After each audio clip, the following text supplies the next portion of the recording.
Now we're set for a blockbuster men's final tomorrow, but up first, it's the women's final today, and our reporter Jackie Beltrao is at Wimbledon. We can head live there right now. Hi there, Jackie. Iga Swiatek faces Amanda Anisimova this afternoon. I mean, it's fair to say not many would have predicted this final at the start of the tournament, you'd have to say. No, I don't think very many people would have done because, well, starting with Iga Swiatek first of all, she does not do well on the grass, with reason. But generally speaking, she's a clay court specialist. She has 4 Roland Garros titles, 5 slams in a row. By the time she gets to Wimbledon, normally she's sort of mentally and physically exhausted. This year, she didn't win the French Open, which gave her time to play a grass court warm-up event, which she got to the final of in Bad Homburg. And, you know, look where we are now. Suddenly, she has discovered that she actually really loves grass and is really good at it. And here she is in the final against Amanda Anisimova, 12th in the world. I don't think many people expected this, except she did get to the Queen's final just a few weeks ago. She has this very big hitting game, which saw off the world #1, Aryna Sabalenka, just a few days ago. And she has this incredible backstory, which was she was an incredible junior, you know, really highly ranked. When she turned pro, she flew up the world rankings. She was getting deep into tournaments against women much older than her. You know, she was tipped for the top. And at 17, her father died, and she suddenly, you know, he was her coach, and she suddenly just didn't have the same sort of hunger for it anymore. She felt burnt out. She didn't like tour life. And, you know, she decided she was going to take a break from tennis. Most people said, don't do it. She said, you know, I've got to take a break. I'm not enjoying this. Took a break, started doing her art, which she's really good at, sold some paintings for charity, started having a normal life.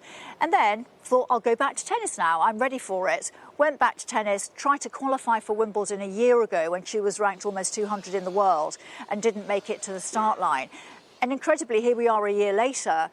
She's gone back up the world rankings again, and she's now in the final. So who do you tip for this? I mean, I don't know what the bookies are saying. I think they have Iga, the favourite, because she has been in 5 Grand Slam finals, and she has never lost a Grand Slam final that she's been in.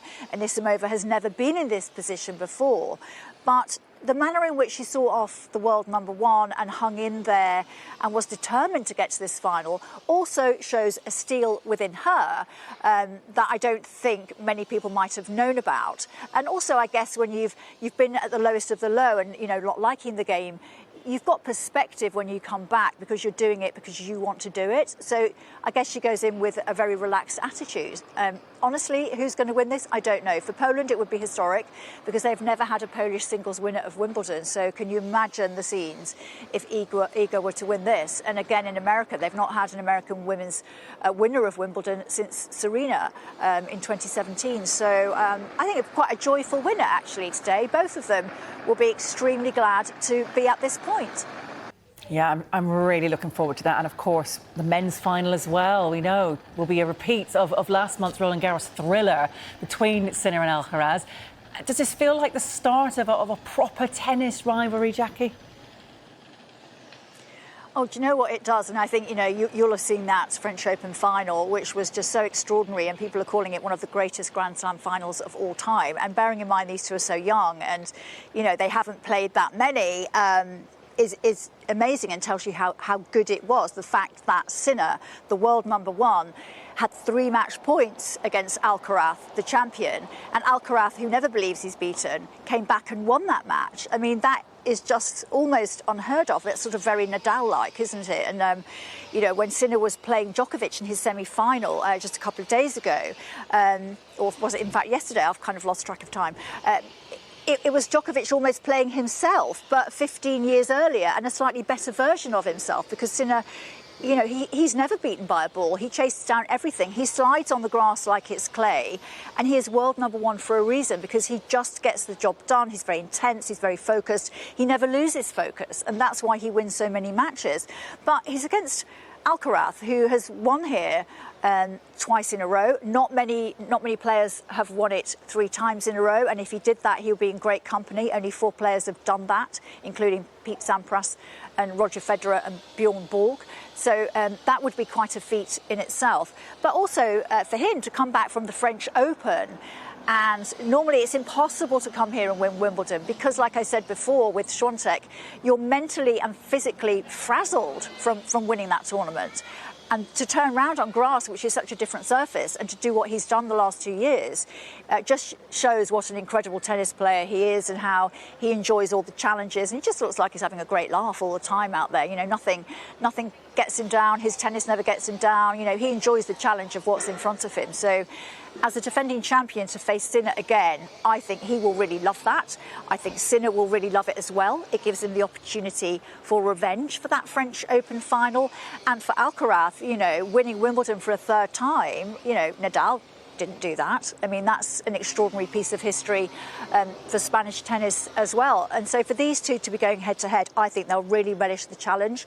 I worry about the late start time at 4 o'clock. It could be a very long match. It may be that they have to go under the lights, in which case closing the roof at some point, and it's boiling here, let me tell you.